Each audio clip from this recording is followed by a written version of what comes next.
Hey everybody, Andrisi here. Just want to talk a little bit about what I had going on with my tank. If you watched some of my other videos, I had mentioned a couple times how I had some fish dying. Well, over the course of the last few months of me owning all these fish, if you remember, I had 21 peacock cichlids, 4 black skirted tetras, and I have 2 clown loaches. I've lost 6 of my cichlids. And for a while there, it was like one every couple weeks, and I, for the life of me, could not find out why. I removed all the rocks out. I made sure everything was proper in my filter. I've scrubbed the tank multiple times. I did a lot of research, and I believe I found out what the problem is. And some other people may have experienced this issue also. So that's why I'm doing this video. It took a lot of digging. I don't know why. But it took a lot of digging and research for me to kind of find out what the issue was. So the problem I was having is that every couple weeks I was losing a couple fish. Sorry, I had to stop the video for a minute. My dog had to go out. And it was like they were suffocating.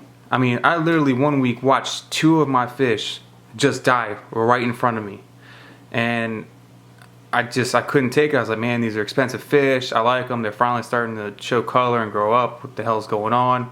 So after a lot of research and a lot of digging, I think I found it out. And I'm going to post a couple pictures on taller tanks, such as a 60, and I'm sure the 125s are a little taller as well. Unlike a 40-gallon breeder tank, which is usually it's wider. It has more surface area on the top of the water. I found out that your fish can actually suffocate from too much carbon dioxide in the water. When I got this tank, it has the 2 glass Versatops on it with the plastic pieces in the back. So naturally I was like, okay, well, they look good. I cut these sections out to run all my hoses through and everything, and looked great. Kept everything in. My water wasn't evaporating as fast. Looked good. Well, when I did that, there was only about a 1/4 inch between the top of the glass and the top of the water. So any of the gases trying to escape the tank were trapped.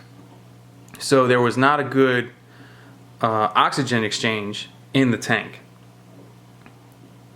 Ever since I've removed the 2 back plastic pieces, well, at first I removed one whole top and just left it off to see if it was the problem, and coincidentally it was. My fish have been very active and been doing very well.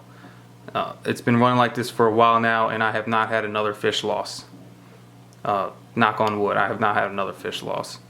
So I just removed the 2 back plastic pieces, and I've noticed a lot more water evaporation, which, that's fine. I do a tank cleaning every 2 weeks anyway, and do the filter every month. So it's not a big deal for me to see a little water missing out of there. But now the carbon dioxide and the gases in the water have somewhere to escape. And that has solved my problem. Like I said, I had to do a lot of research to find that information out. So if this helps you, great. If you're noticing that your fish are starting to get slouchy, they look like they're not doing well, maybe that's something you want to look into, especially if you have a taller tank.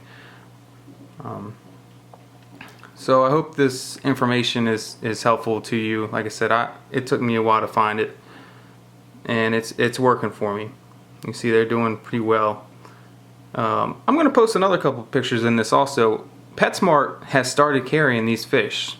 I guess they're trying to break into the cichlid market, but they're actually carrying peacock cichlids. Usually they have the electric yellows and the electric blue Mbunas, but I've never seen them carry the peacocks before, and they're selling out like crazy. Once they get them in, they're gone.